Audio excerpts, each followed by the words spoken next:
সেগুনবাগিচা বিভাগীয় কমিশনের কার্যালয়ের সামনে আপনারা দেখতেই পাচ্ছেন যে ঢাকা ৮ আসলে ফলাফলকে নিয়ে আসলে এখানে এখনো উত্তেজনা চলছে। বেসরকারিভাবে জানানো হয়েছে যে মির্জা আব্বাস ঢাকা ৮ আসনে বিজয়ী হয়েছে, কিন্তু আমরা এখনো আসলে সঠিক তথ্যটি পাইনি।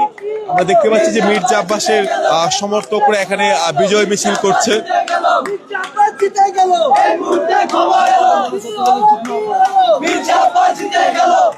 সফল ফলাফল বলতে আমাদের সুন্দর বাংলাদেশ গড়ে তোলা, আশা করি সুন্দর বাংলাদেশ গড়ে তুলবে তারেক রহমান।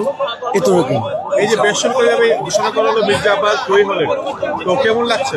খুবই আনন্দিত লাগছে। আমরা গর্ববোধ করছি ঢাকা ৮ আসনের ভোটার। ঠিক আছে, আমরা মির্জা আব্বাস ভাইকে জয়ী দেখে আমরা খুবই আনন্দিত। আমাদের অনুভূতিটা আসলে অ্যাকচুয়ালি বলার ভাষায় প্রকাশ করার মতো নয়।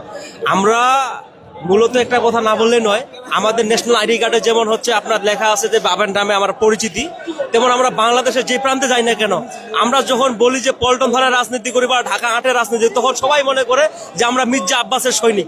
মির্জা আব্বাস আমাদের প্রকৃত হবে বাপের নামে আমাদের এনআইডি কার্ড, কিন্তু আমরা সারা বাংলাদেশ পরিচিতি লাভ করছি মির্জা আব্বাসের একজন সক্রিয় কর্মী হিসাবে।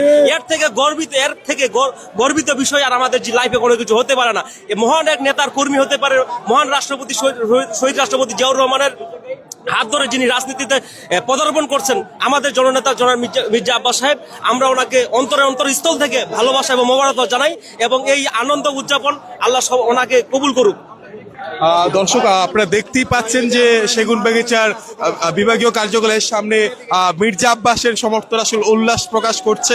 সারাদিন নানা রকমের উত্তেজনা পরে আসলে এখন আসলে এই ঢাকা ৮ আসনকে ঘিরে আসলে উত্তেজনা রয়েছে। এই মুহূর্তে খবর এলো ভাই জিতে গেল, শীত জিতে গেল, এই মুহূর্তে খবর এলো, এই মুহূর্তে খবর এলো, শীত জিতে গেল, শীত জিতে গেল, এই মুহূর্তে খবর এলো, এই মুহূর্তে খবর এলো, শীত জিতে গেল, শীত জিতে গেল, এই মুহূর্তে খবর এলো, এই মুহূর্তে খবর এলো, শীত জিতে গেল, ভাই জিতে গেল, এই মুহূর্তে খবর এলো, মির্জা আব্বাস, আব্বাস মির্জা, মির্জা আব্বাস, আব্বাস মির্জা, মির্জা আব্বাস।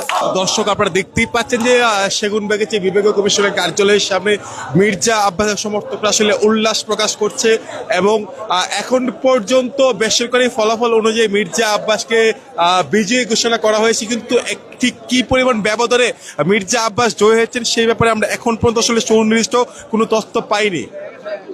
এবং সারাটা দিন ধরে আসলে এই আসনকে ঘিরে নানা রকমের উত্তেজনা চলছিল। এই আসনে 11 দলীয় জোট সমর্থিত শাপলাকুলি মার্কা নিয়ে প্রতিদ্বন্দ্বিতা করেছিলেন নাসিরউদ্দিন পাটোয়ারি, এবং আমরা এই মুহূর্তে সর্বশেষ যে খবর পেলাম সেই অনুযায়ী আমরা জানতে পেরেছি যে মির্জা আব্বাস এই আসনে বেসরকারিভাবে জয়ী হয়েছেন।